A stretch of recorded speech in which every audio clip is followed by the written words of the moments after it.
Thank you everyone for joining us here this evening at the Centre for Our Studies Senedd event. It really has been a whirlwind 5 years, with two snap general elections taking place, an EU referendum, Britain leaving the EU, local council elections, and on the international stage, the rise and fall of Trump and a global pandemic. Politics has completely changed since the last time there was a Senedd election in May 2016. The Welsh political landscape is extremely different.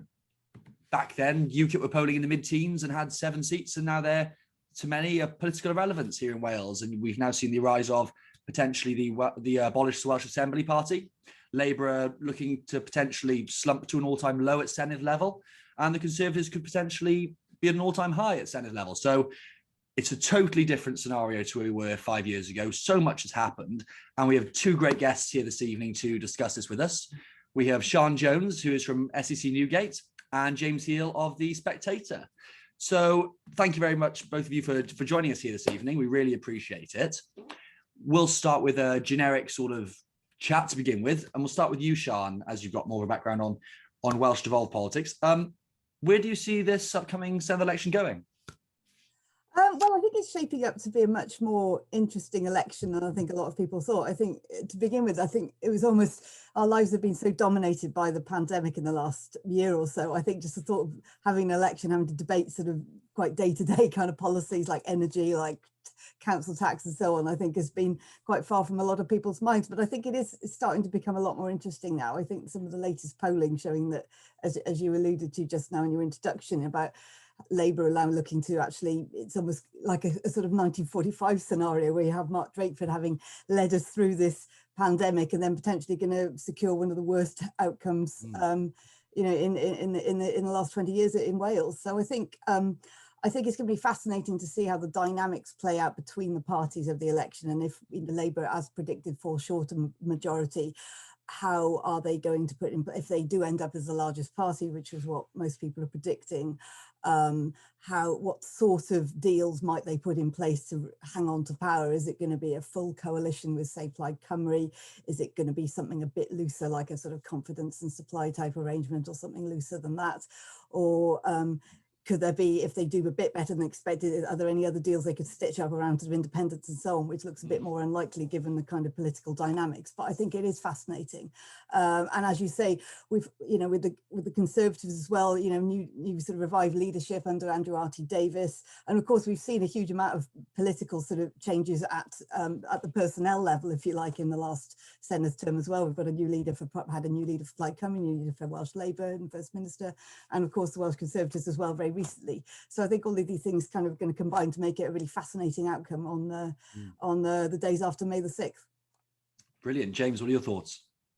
Yeah, I think this is going to be a really interesting election, particularly compared to the other ones which are being held the same month. You look at Scotland, the only question is going to be if the SNP get an absolute majority, and if so, how large, or are they going to be the largest party at all? And you look at London, of course, where the only question is how many votes Sadiq Khan is going to win. If it's going to be a 20-point win or a 25-point win. So obviously in Wales, you've got something approaching almost a three-party contest where most people's expectation is Labour will be the largest party, but Plaid and the Tories obviously in contention too. So it's very interesting in that. There's also a lot of unknowns, as you sort of alluded to in the introduction. So much has changed since the last time the polls went round in May 2016. Every single party leader has changed. All the political landmark. I mean, last time I think 7 UKIP AMs were elected, so a very different world to what was back then. And I think the other point I want to stress, as well as being an interesting election, and of course 16 to 18-year-olds getting the vote for the first time, and what that will mean. And I was reading polling about last month which showed that they were the most don't knows on the future of the Senedd. So they could be a really interesting demographic to see what happens there. A lot of things up in the air. The other interesting point I wanted to make was just that a lot of times an assembly or a parliament is conceived and elected on things which have very little to do with the next 5 years. So although, we remember the last election in 2016, how many of those issues which were fought on that campaign resonate to the same extent now? I mean, who would have predicted we're in a pandemic? And so I think although I think a lot of people's minds to be made up by how the different handlings of Mark Drakeford and Boris Johnson going into this election. In 5 years' time, we could be thinking about very different scenarios, particularly if we do see a bigger uptick in support for independence, or conversely, more if abolished do very well, and how that will influence the dynamics of the next Senedd as well. Absolutely. I mean, for us, I think one of the fascinating things that's going to happen over the next few weeks and with the actual election itself is turnout. So as you both know, devolved elections do have fairly very well, usually in most seats under a 50 sort of percent turnout here in Wales. Even the referendums that we have on devolution, stagger around the 40 or so percent mark. And turnout will be massive. So Drakeford's handling of COVID, if we'll chat about COVID for a bit now and its relevance. Do you think, James, that the fact that Drakeford's handled COVID, do you think it could go badly for him or it could go well, depending on how you view his handling? Do you think that would drive up turnout? And if so, I think, do you think that would help Labour? Or do you think that would help Conservatives who might not usually vote at devolved elections? I think, first of all, it's worth noting that polling turnout has usually bounced between 38 to 46% historically over the last 22 years. So you're looking at those kind of numbers, and we haven't seen a massive increase. It may be the highest turnout we've seen so far, but it should be around sort of 45 to 50%, judging from what we've seen. But I think what's really interesting is going to be who turns out, and the extent to which people's feelings towards the Senedd influence how much they go out and willing to vote. And obviously, there's a number of people who are pretty angry at what's happening in terms of the border region, and seeing, the fact that England, just across a few miles away, there's much more of an opening up with 2 weeks ahead. And that will probably influence their vote more than perhaps a lot of people who feel a bit more apathetic about it. I think it's interesting to contrast how Boris Johnson, who's had the benefit of the vaccine rollout, how he's had a boost in his ratings, and how Nicola Sturgeon obviously is perceived as done very well in Scotland. And Mark Drakeford hasn't had the same, rightly or wrongly, increase in his ratings respectively. So I think it's very much still up in the air. And from what the polls show, it's just that Mark Drakeford could be leading Labour to their worst success, rightly or wrongly, in the last 22 years. Well, funnily enough, no one I knew even knew who Mark Drakeford was 18 months ago, let alone ever discussed him. And I remember being on the golf course about a year, no, not even a year ago now, when they reopened after the first lockdown. And, some people I heard a lot of the old boys slagging him off, and I thought, well, at least we'll know who he is, rightly or wrongly. At least now, the First Minister has a presence nationally. Sian, what are your thoughts on this? Yeah, I think I agree. I mean, he's certainly become, I think in a sense, the pandemic has kind of played to his strengths in a way, because as you say, he's not the most exciting or dynamic of politicians. And I think, as we saw with Boris Johnson handling the early stages of the pandemic, that kind of, the sort of gung-ho, well, we'll all be all right, won't we, kind of approach didn't really work when the actual raw facts of the pandemic kind of started to emerge. And I think that whereas Mark Drakeford's taken quite a cautious approach, and he comes across as quite dull and quite boffinish, I think that kind of plays quite well when people really want reassurance and they want to know that the First Minister is on top of the facts and so on.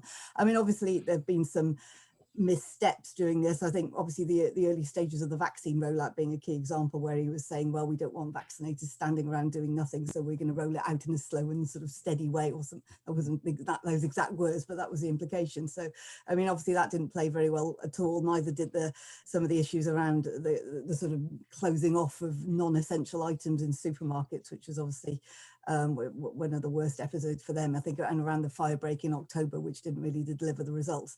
But on the whole, I think that it's been a positive for him. I think, I mean, when you look back to how he started, he wasn't elected as leader of Welsh Labour. He was effectively voted in. He hadn't won an election. The first set of European elections that he presided over were among the worst in Labour's history. So he wasn't, so things weren't really looking particularly good for Mark Drakeford at all. So in fact, in a way, although I think, as James is saying, I don't think his approval ratings are quite at the level that we'd see with Nicola Sturgeon, he has nonetheless pulled around quite a significant political turnaround in that sense. And I think people are looking at him in a different way now, much as they're looking at the whole devolution and devolved politics in a slightly different way than maybe they were this time last year. So I think that it is. I mean, I would be surprised if he wins a huge majority or anything like that, but I think that I wouldn't be surprised if he performed somewhat better than the polling is currently suggesting. Interesting. I mean, throughout the whole pandemic, we've seen so many sort of different views coming to the fore. People in North Wales, in heavy tourist sectors of our society, saying, we don't want the English coming in. And there has been a lot of nationalistic sort of talk throughout the pandemic, and it really has shown, when Mark Drakeford sort of said, we need to close off the border. And we really have seen for the first time in Wales that people are taking devolved politics seriously, and they actually realise that the Senedd actually does have significant powers, which a lot of, especially older generational voters, they've not really seen the seeping powers that the Senedd has developed over the last 20 years. And now for the first time, many of them could wake up, and be thinking, I better get out and vote for the first time at a Senate level because of this. I mean, in Cardiff last week, I received a newsletter from Yes Cymru, a big newspaper, the Welsh nationalist organisation, who are clearly feeling buoyant and on the march. And obviously they've been very vocal throughout the pandemic, and they boast a membership in the tens of thousands. I mean, something that unionists couldn't even think about developing here in Wales, at the moment. So they're clearly on manoeuvres, the nationalists. Do we think that will result in growth for them at the Senate election, Sian?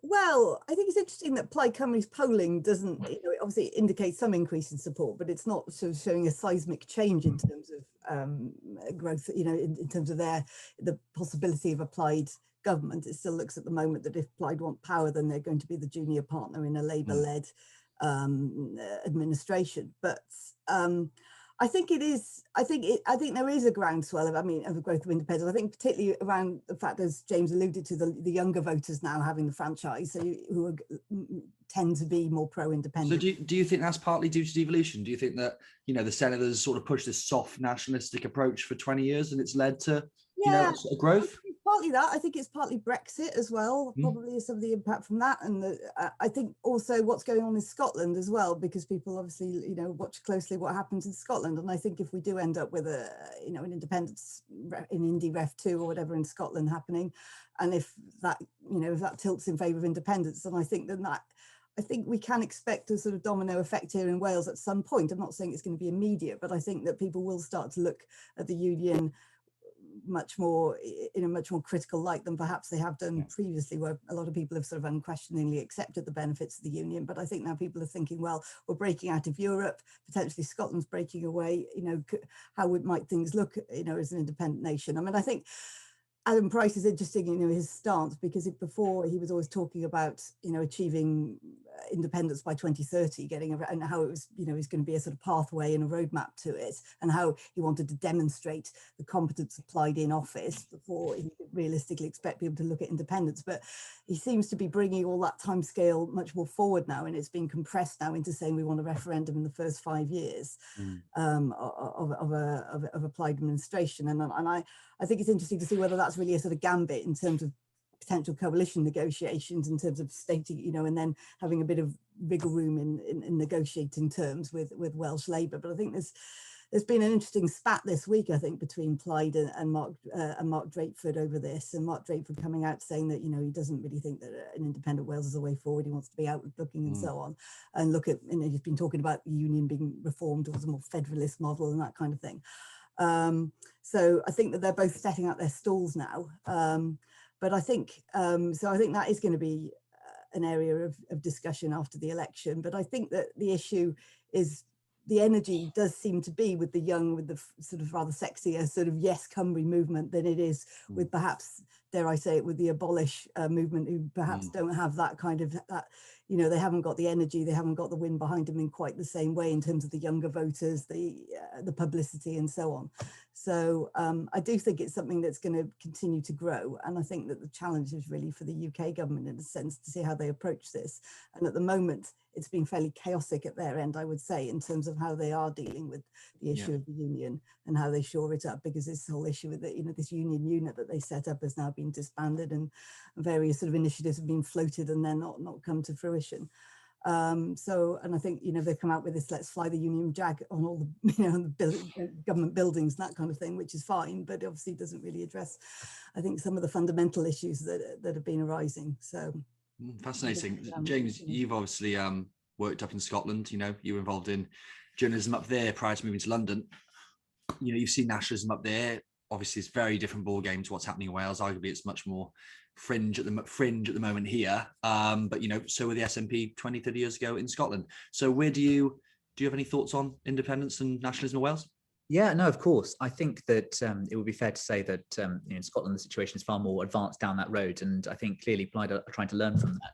You remember in 2018, Angus Robertson was commissioned to do an applied review of what was going on in their election campaign, and you can clearly see that there's similarities in the branding of yes between Scotland and Wales, and you can understand why Adam Price is much more keen, as Sian says, to push the timetable forward by having a referendum until 2026.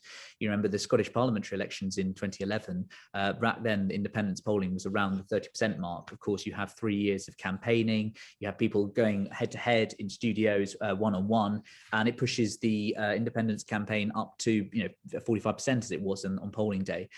So you certainly see that. I think the very first point you made back at the start of what you were just saying now was about this is basically the Welsh Senate's sort of big moment. You think after a year of these of the pandemic and the lockdown restrictions, etc., where you've had these press conferences, Mark Drakeford became a much more central figure. This is almost the big moment, and so I'll be really interested to see, even if there is more of a pro-independent sentiment amongst young people, whether that will translate into increased turnout or any great enthusiasm, because it has appeared much more in people's lives. People realize it's had a much more impact on their homes. Traditionally, you look at the 2011, you look at the 2016 Welsh Assembly election as it was back then, and the three big issues in the economy, the three big issues in the polling, were the economy, education, and health. And those are all things that much more have been impacted by the last year or so. So interestingly, Andrew R.T. Davis is using those three as his main taglines. Yeah.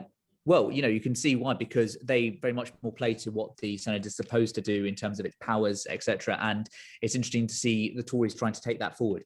But in terms of Scotland, I certainly think that it will be. I think there's certain similarities, but I also think that there's a much more unique dimension to Scotland in terms of how far it is evolved and along. So it'll be interesting to see how much that develops. But there's clearly a certain sense of learning from each other, and from a mercenary point of view, you can see why. If, as Sian was saying about the union unit and the fact that Downing Street's suddenly reacting to what's going on in Scotland, and they're suddenly trying to say, oh no, we're not going to do anything to impinge upon the powers of Scotland, and we're going to give you all this money, and we're going to you can certainly see a sort of savviness in I'm not necessarily saying people want independence, but they can certainly see the merit in voting applied, and therefore getting more out of Westminster as a result of that, rather than having quite a sort of meek approach to it. And so there's certainly something to be said for standing up against Westminster and railing against it, and therefore trying to get the best kind of devolutionary settlement for it. So that could be something going forward as well.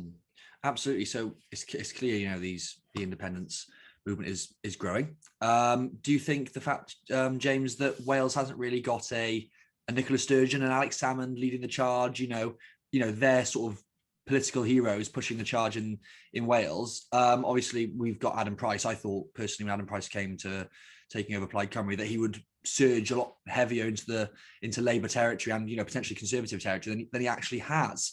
Do you think that's something that we need to be worried about here in Wales, that they could find the next rising star, which arguably they've never had, and that will be a threat?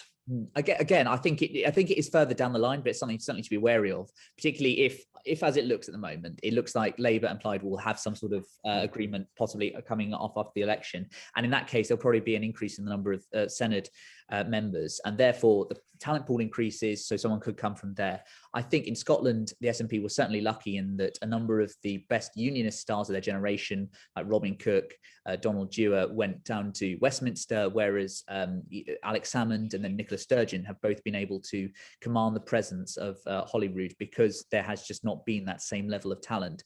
In the Senate, obviously, there's a different culture. It's tradition, it's a smaller element, and I think that Mark Drakeford, as we sort of talked about earlier, very much more as a consensus, old school trade union style figure, much more plays to that culture. And Adam Price is not in the same league as Sturgeon and Salmond, but it's certainly something to be aware of. At the moment, I can't see where it's coming from, and I think it is definitely said that, although I talked about at the beginning about Plaid being in contention, they're definitely very much in third place at the moment, probably around sort of 23%. And so I remain at the moment unconvinced about where the leader comes from if they're going to cry freedom and take Wales out of the union.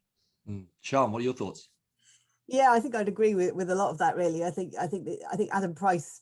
I thought Plaid's manifesto was quite radical, some quite big ideas in there actually. But I don't think that he's really caught the public's imagination in the way that I think he was widely predicted to do when he took over. I mean, I think in a way, actually, Leanne Wood in many ways had a higher profile because she was a woman, because she was quite sort of vocal, mouthy, if you like, you know.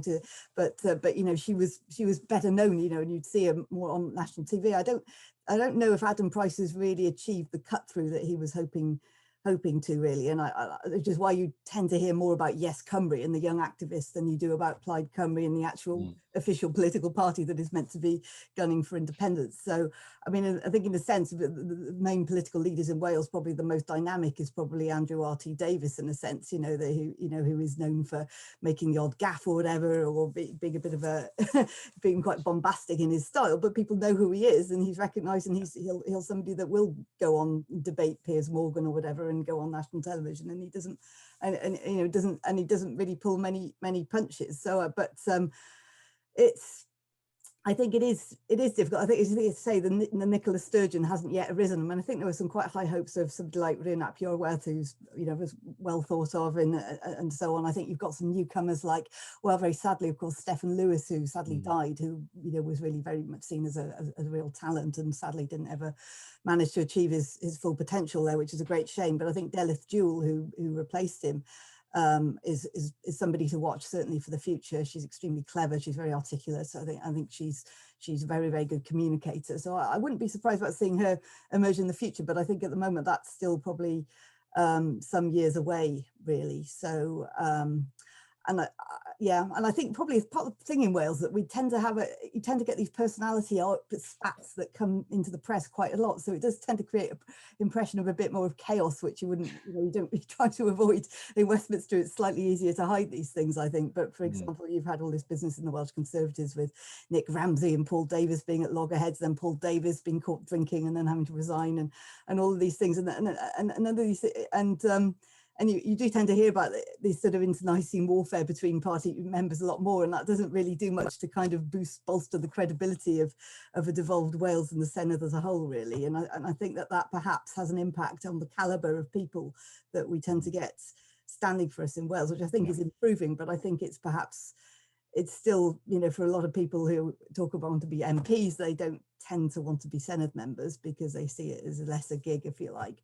So I think, you know, perhaps devolution and the change in any devolution settlement might address that at some point in the future. But I think expansion of the Senedd will be a big part of that. I know people who might not even be a big fan of devolution, but think that growing the Senedd would actually make Wales, you know, devolution a better thing, because actually you'll bring more talent into the pool, there'd be less infighting, the Welsh media might actually pick up on all of it more. What are your thoughts on that? Do you think that'd be a good move? I know James mentioned expansion earlier.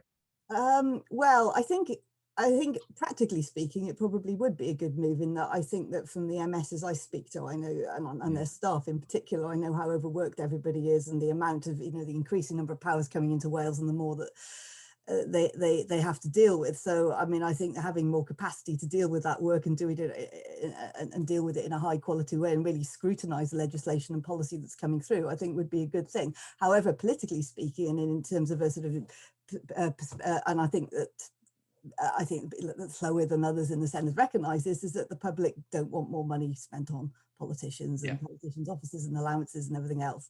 So I don't think the political will is going to be there to increase the Senedd significantly in the near future, although I know that there have been, I know, for example, Laura McAllister from the Wales Governance Centre and others have put forward some very well argued reports about this, and particularly not just around the MSs, but around the staff as well and the allowances there. But it's a very, very difficult political sell to make, I think, at the moment.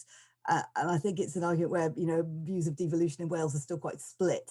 I think it's not an argument in these current very straitened times that we're going to be finding ourselves economically for the foreseeable future. I can't really see it happening.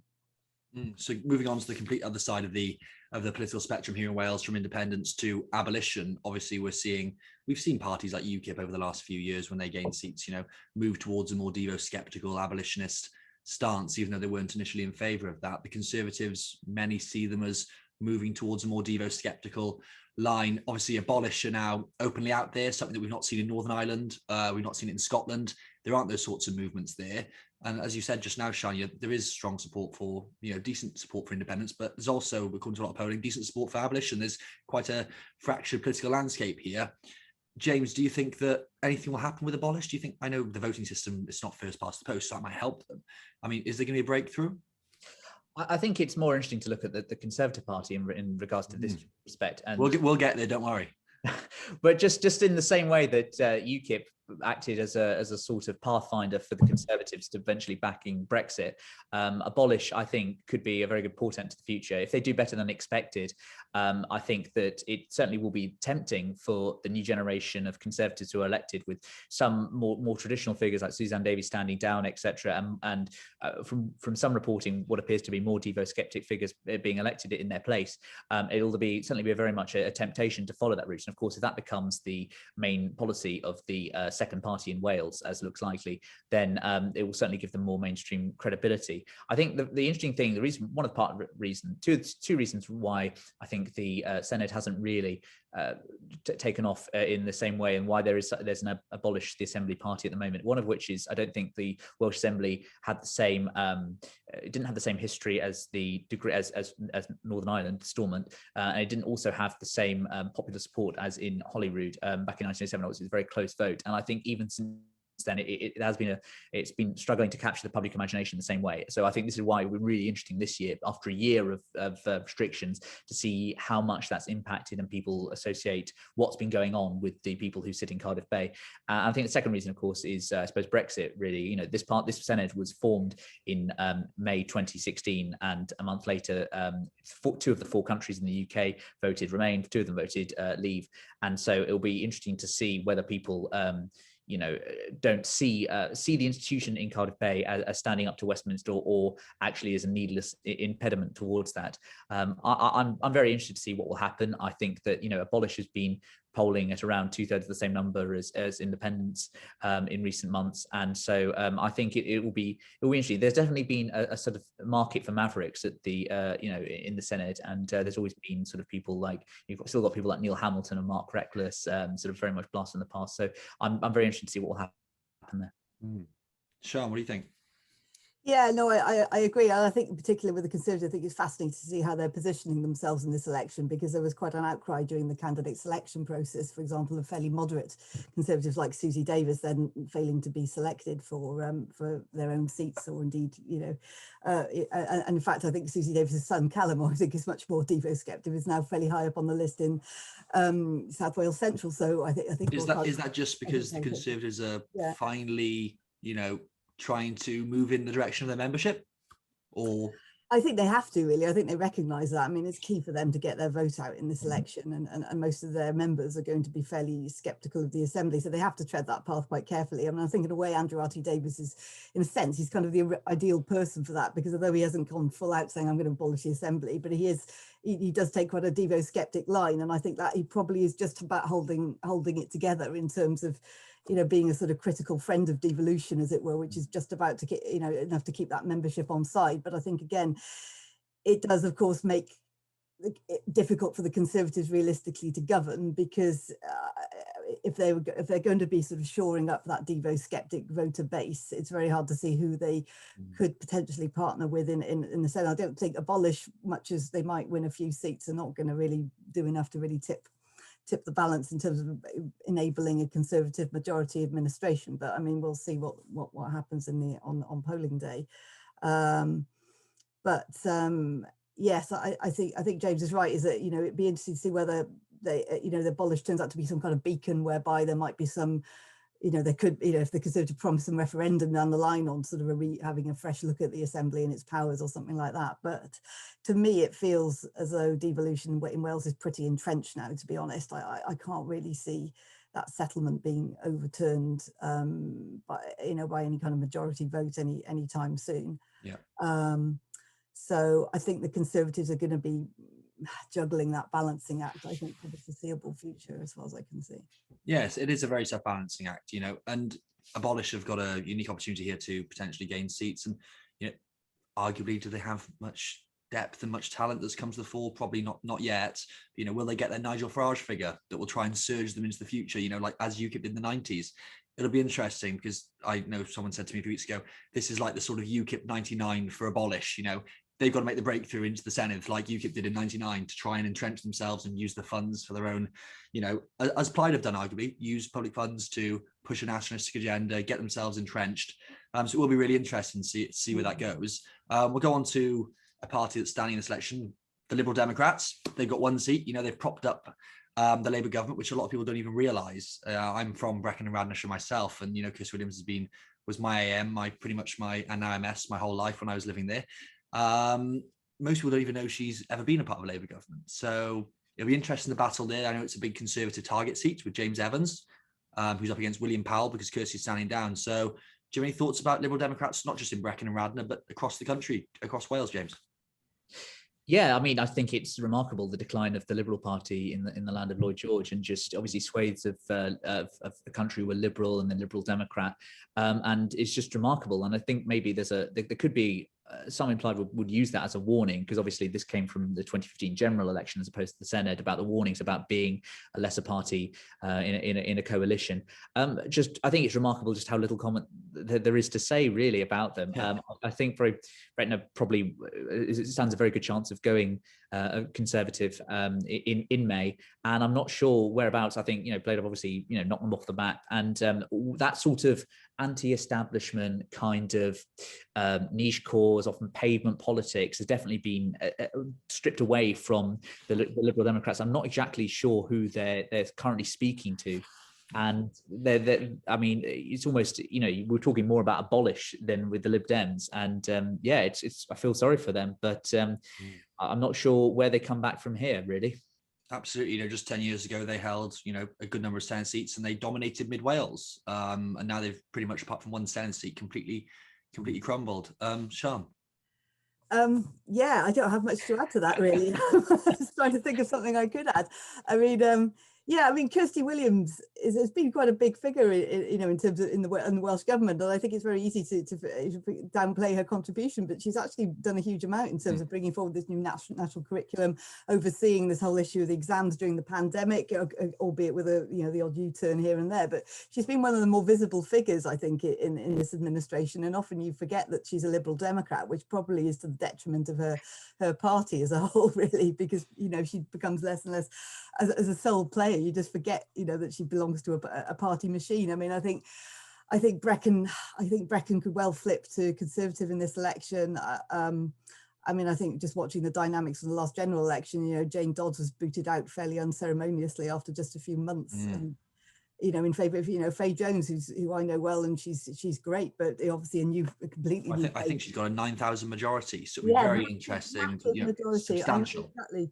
And she didn't live in the area, particularly, or come from the area, but she does live there now. But you know, that was just showing that, you know, given, you know, Jane Dodds was a Welsh speaker or whatever, she was quite well, you know, well bedded in, you would have thought, but just turfed her out. And I think without the personal vote that Kirsty Williams clearly has in Brecon and Radnorshire, I think, I mean, obviously William Powell does have that, you know, that presence, I think, and he will, you know, sadly he was very poorly, wasn't he, I think, with COVID, and so he was, you know, in the news a bit about that, so people will know who he is. But I think you're right. It's like, who are the Lib Dems really for? Because they're not the protest. The protest parties are kind of the Yes Cymru movement and a bit of Plaid. And I think Plaid have just usurped that third party role, really. I mean, they're the ones with the radical policies, you know, the crazy spending commitments, all that kind of thing. And you know, and I don't know. Well, we haven't seen the Lib Dem manifesto yet, at least as far as I'm aware. I don't think they've launched it. And yes, I think that's due to be coming in the next few days. But I mean, we'll see what they have to offer, but at the moment, I think that they are struggling to find a niche and an identity in Wales at the minute, and I don't quite see, given the current constitutional arguments that are going on, where they really fit into all of that. Well, we'll keep a close eye on the battle between Councillor James Evans and Councillor William Powell, the two locals, the chalk and cheese, so we'll see what happens. Labour, the Labour Party, obviously a lot has happened since 2016, you know, with the referendum, which I was involved in, and you know, we saw large Labour areas voting to leave. Has Labour sort of moved to tried to pander to that base on European level, on a European level? Not really. They sort of stuck by their guns and said they're a very pro-EU movement still. Were they punished for that in the 2019 general election? Possibly. In North Wales, they lost, they're pretty much apart from one seat, they lost the whole of North Wales. How do we think it'll pan out this election, Sian? Do you think that the Conservatives will make those gains, or do you think that it'll be a bit harder for them at the Senate level? I think they'll give it a good go. I think the only issue that the Conservatives have had has been that their candidate selection has been a little bit, dare I say, chaotic and quite late in happening. And so the candidates they have in place in some of those key target seats haven't had very long to really work the patch and establish themselves. And obviously the COVID restrictions on campaigning is going to make that job even harder. So I think they'll throw everything they can at it. I think there could be a couple of gains, but I think in a sense, the current situation has played a bit into Labour's hands. I think in terms of allowing new faces to emerge, it does make it a lot more difficult in the current sort of pandemic situation. So I think there could be some gains, but I think Labour is still going to be the largest party. I mean, I know some of the polling that we've seen was forecasting sort of Mark Drakeford losing his seat in Cardiff West and things like that. I mean, I can't see that happening, for example. And I think you tend to find with Labour that they do tend to outperform expectations normally. So my guess would be that they'll be down a few seats, but it won't be as many as we're currently expecting. Absolutely. And Wales has got a very good political machine here in Wales. It is the land of Labour, sympathetic media, a lot of trade union support, very, very, very entrenched communities in the South Wales valleys, especially. James, what do you think?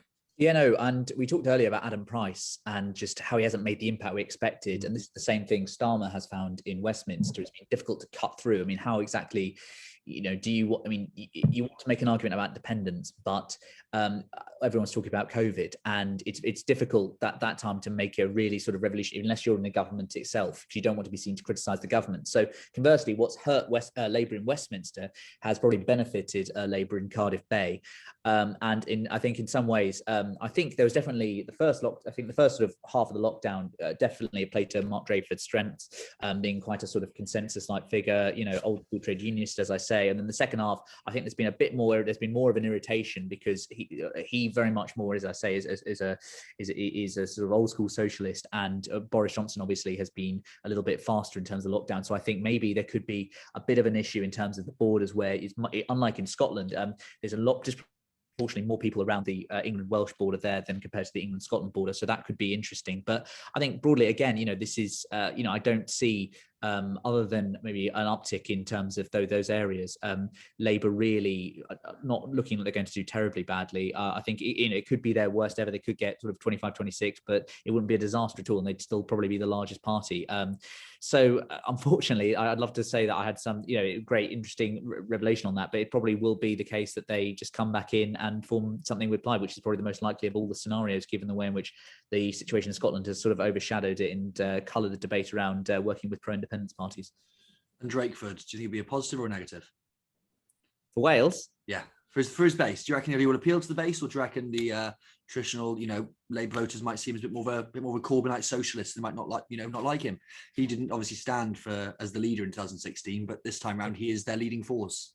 I think that definitely the pandemic has helped in presenting him as a sort of father of the nation type, and that's definitely worked well. And there's certainly been irritation from the Tory MPs I've been speaking to in Westminster that the way in which the press conferences have been conducted to a certain extent, and they seem to, the impression they seem to give, obviously in a partisan sense, is that he gets treated better than they perceive Boris to be treated at Westminster. So it will be interesting to see if that does translate into votes in the end.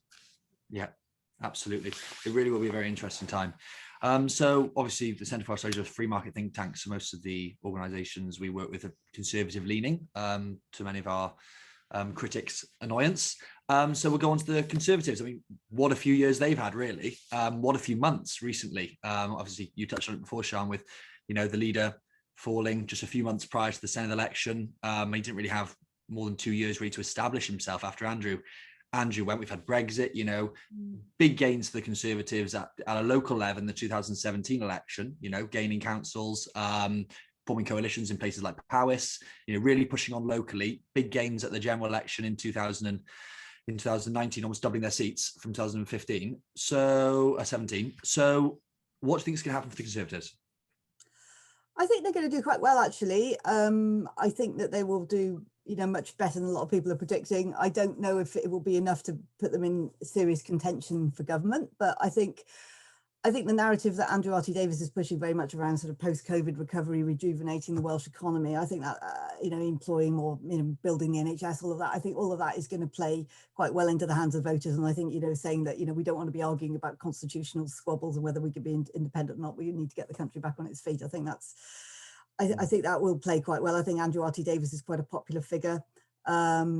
So I think really it comes down to them about turnout, really, whether they can get their voter base out, particularly in those target seats in North East Wales in particular, and obviously some of those seats that they want to pick off in South Wales as well, particularly the Vale of Glamorgan, of course, being a very key target there. I think sorry to interrupt, Sian. A slight problem for them might be that, Abolish have put a few candidates up at constituency level. Yeah. And they seem to have put a lot of them in Conservative target seats, like Cardiff North, Vale of Glamorgan, Brecon and Radnor, Wrexham. Yes. It seems they're trying to send a message to the Conservatives here. We can stop you in certain seats. Yeah, that is interesting. So I mean, you could have an impact on the vote there. I mean, because for example, Vale of Glamorgan, I think it's like 500 seats, 500 votes in it. I actually, we'll see what happens. It would not surprise me if Jane Hutt hung on to that seat, because she's just had that incumbency advantage there for so long. And it's had a bit of a rocky ride, that whole selection, with the business with Ross England and everything else. Yeah. And the current candidate, Matt Smith, was selected very late. So you ideally would want your candidate in the seat for several years beforehand, really, if you want to try and wrest that one off Labour, for example. So I think the Welsh Conservatives have got some internal issues that they need to resolve. I think particularly around the issue of what the leader calls themselves in Wales. Are they the leader of the Welsh Conservatives, or are they the leader of the Welsh Conservative group in the Senedd or whatever, which is what I think that Andrew R.T. Davies is officially allowed to call himself. And I know there's been some internal debates within the party about that. But I think really what they need is some clarity on that, because because you can see what sort of Ruth Davidson has achieved in Scotland.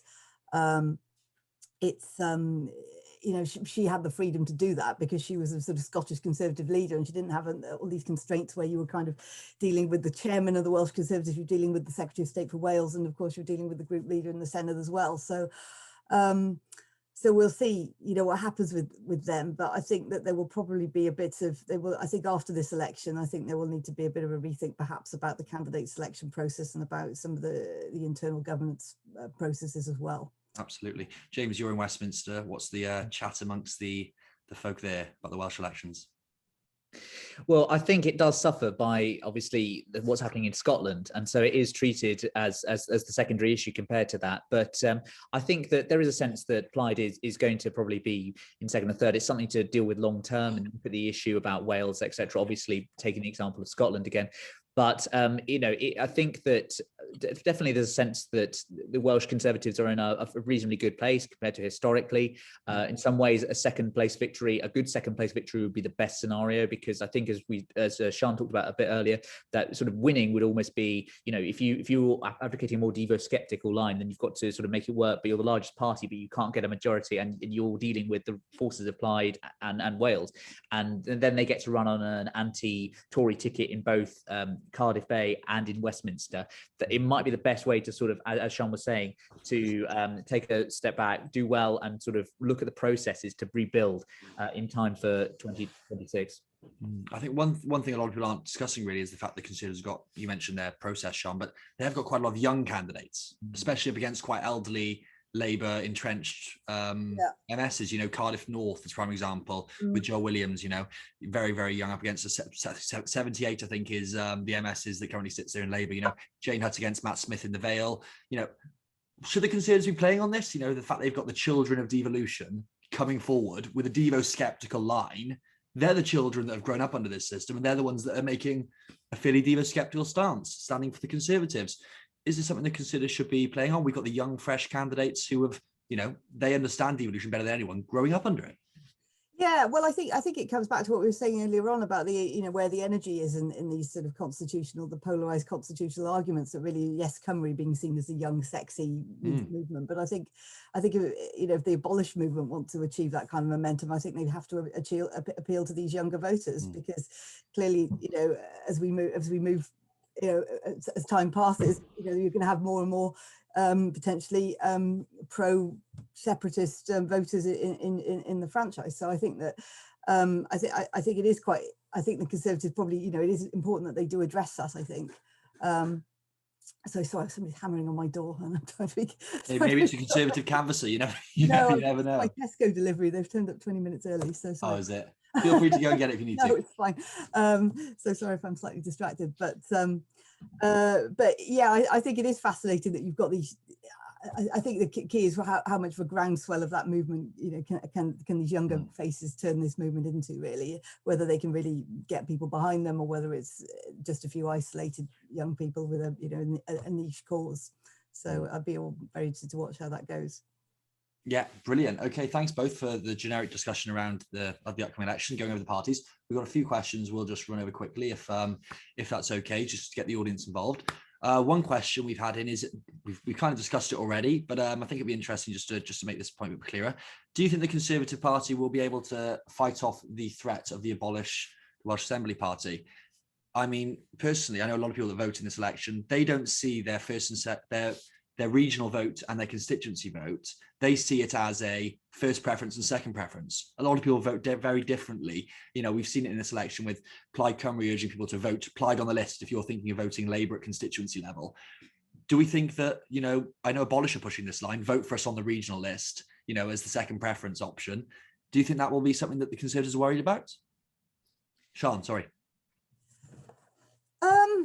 I think so. Yes, I think it is. I think it is a concern because I think you could very well see, I think Abolish gaining seats on the regional list because people perhaps don't fully understand the voting system, because I just think that the turnout being generally quite low in these elections, people don't always engage with it as serious as they would with the general election. So I tend to think people think, oh yeah, well, I'll just stick down whatever for the second choice because I'm not very happy with the Assembly. So I think there is a sort of, for them, I think there's a sort of education piece to be done in the last few weeks about what this voting system actually means and who you could end up with if you do use your second choice in that way.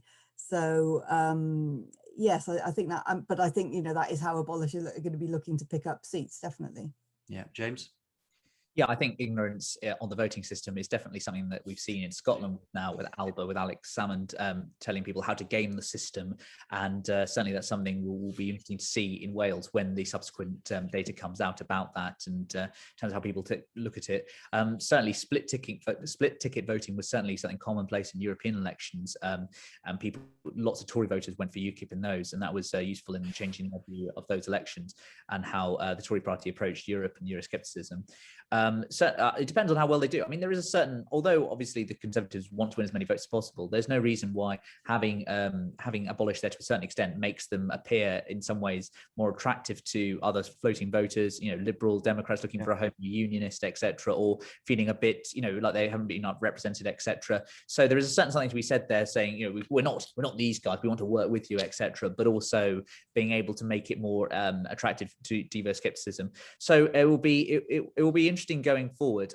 My suspicion is that with the new generation coming in and people, younger candidates are elected, etc., the children of devolution, as you refer to them, it's certainly something going to be worth watching. And also depending on where those votes pile up, etc., will it be on the constituency level where it denies Conservative candidates the chance to get in, or where will it be impacting exactly? So it will definitely come out in the wash. It's definitely something they're concerned about. I definitely think that. Absolutely. So one question now is quite an open one. Has COVID harmed devolution? I think it's a very interesting one. We talk about forever, really, and it depends on where you stand politically. I know that a lot of people think that. I personally think that it's led to a lot more conversation around home rule and more powers for the Senedd. I know that certain political parties are using it as a chance to say, we flexed our muscles, but we could have done better if we'd have had more powers. And the Conservatives are saying, well, we should have had a one nation approach, not a devolved approach.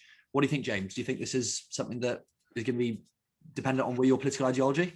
I think very much so. I mean, I'm sure if you are a Welsh independent supporter, you would use this to advocate for more powers, if not full-blown autonomy. And conversely, I'm sure if you live on the border and you work an hour away or so, you're in Bristol, maybe for instance, you would work up you would definitely feel that would validate your claims as well. I think that the jury is still out. I think that Boris Johnson suffers from being seen as a very peculiarly English fellow, which is something he cultivates himself to a certain extent with the Bertie Woosterish impersonation. And so it depends on how people view that through that lens, as well as the party political lens, is how they feel about national identity. I think that it definitely depends on where you stand. And of course, we may be going, I don't think we will be going through a third wave necessarily, but in terms of how the rest of the year pans out on COVID and who gets the credit for that. But I would say it's probably enhanced the devolution argument to a certain extent, yes, but that there are other people who don't like devolution are probably be more radicalized. So this is why I come back to the point about turnout. You might feel fairly apathetic about the Welsh Senate, might not really know what's going on, but if you're, a diehard unionist or someone who's lost their businesses because if you could have opened 2 weeks earlier, that might impact it differently. Sian. Yeah, I mean, I think COVID, whether it's harmed devolution or not, slightly depends on your point of view. I think on the whole, it's probably certainly benefited those who are campaigning for more powers. I think just in terms of the additional visibility, I think people have, I think certainly people here in Wales have seen that, in some ways they've benefited, in some ways they haven't, from having had additional, being able to set the policy slightly differently here. But I think obviously it's whether devolution is going to tip into independence, I think is the key really here. And I think the barometer here is going to be Scotland, and to see what happens there off the back of all of this. So I think it's added fuel to the fire of independence more than potentially to devolution in some senses, actually. I mean, I think in terms of people asking for more powers, I don't know if they are. I know that, obviously Plaid or whatever will be going, campaigning from as Devo Max, as it were, in terms of other things like justice or whatever, or broadcasting and other things being devolved. I don't know whether that, because of the sort of arguments we've been having, whether people are necessarily ready to embrace that in other areas. I'm not quite sure. And I think it comes down as well to our individual politicians and how our Welsh politicians are perceived, and are they seen as being as high calibre as potentially some of the ones we might get in Westminster. And that's obviously very much a matter of debate. But I know there are a lot of people who think, well, I don't think I want, the sort of politician we get in the Senate. I don't think we want any more of those. So it's shone a light on it. And I think, but I don't know whether people will have the appetite for lengthy arguments about the Constitution, particularly. I think most people will be more focused on actually getting Wales back on its feet, really. So I think that if you are a proponent of more separatism or devolution, I think you're going to have to probably bide your time a little bit for the next couple of years and see how things come out. Okay, and as we finish up now, just some predictions on what we think will happen. Not what we want to happen, but what we think might. I think less seats for Labour, but a coalition with Plaid Cymru, a strengthened Conservative turnout resulting in more seats, abolish maybe making a small breakthrough, and the Liberal Democrats being wiped out in Wales and Plaid Cymru flatlining. Sian.